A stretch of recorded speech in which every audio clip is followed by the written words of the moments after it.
Hurricane Milton is about to make landfall in a few hours, and it's bringing many threats with it. 110-mile-an-hour winds and a 15-foot storm surge. There are dozens of tornadoes occurring throughout Florida, and 20 inches of rain is expected. And those threats are going to continue for the next 12 hours. What can you do? You can sign up for all the emergency alerts and stay in contact with your local officials. They are going to be able to help you ride through this storm. You can also seek higher ground. If you haven't evacuated and you're in a building with 2 stories, get to that 2nd story. Your focus tonight should be safe. Your focus should also understand the risk in the area where you're living in Florida, because it doesn't necessarily mean it's going to be storm surge. It could be tornadoes, and it could be flash floods. What are we doing at FEMA?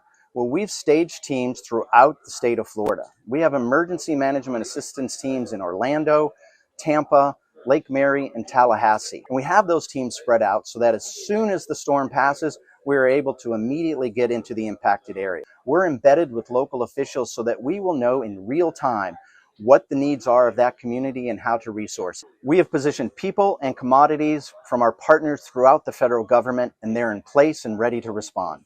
It's going to be a long night tonight in Florida, but FEMA is here, and we want you to be safe.